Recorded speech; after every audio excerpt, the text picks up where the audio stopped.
mpaka wakati huu baadhi ya vyanzo vinathibitisha kabisa kwamba Depu ameshajiunga na Young Africans, kwa maana tayari amesha sign contract.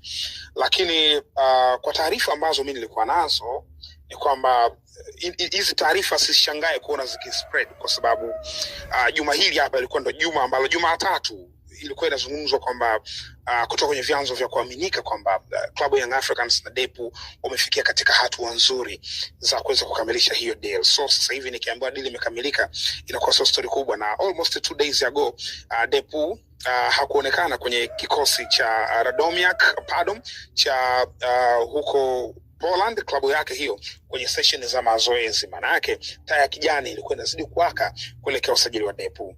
Depu ni nyota ambaye tumewahi kumzungumzia hapa, lakini ni nyota ambaye ametoka nyumbani Angola, umri wa miaka 25, leo ndo ametimiza umri wa miaka 26 kwa maana ya Januari 8.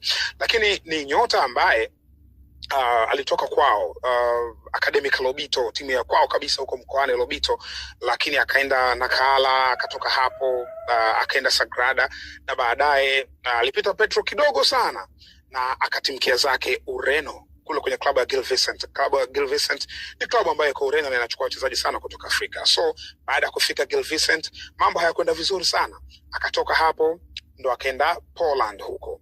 Baada ya kuwa Poland sasa hana namba za kutisha akiwa barani Ulaya, lakini ni mchezaji ambaye licha kwamba huko barani Ulaya alikuwa atokee kwenye namba afanye vizuri, lakini ilikuwa akirudi kwenye timu ya taifa akikutana na Pedro Gonçalves, huyu kocha wa Young Africans, ilikuwa ni Depu tofauti. Alikuwa anacheza vizuri kabisa na alikuwa anascore mabao. Mfano mwaka jana tu 2025 finali zile za Kosafa kuelekea CHAN kwenye maandalizi, alikuwa top scorer, alifunga mabao ikiwa ni muendelezo wa yeye kufanya vizuri katika CHAN, sababu CHAN iliyopita alikuwa mfungaji bora, CHAN iliyofuata mbele pia akawa mfungaji bora. Kwa hiyo maana yake nini? Pedro Gonçalves, huyu kocha wa Young Africans, ni kocha ambaye anafahamu password, anafahamu namna ya kumfungua Depu aoneshe makali yake. So Young Africans wapata mchezaji mzuri, ikiwa tayari Andy Bobo Aboyeli imeshathibitika kwamba ameondoka kwenye kikosi hicho baada ya mkataba wake wa mkopo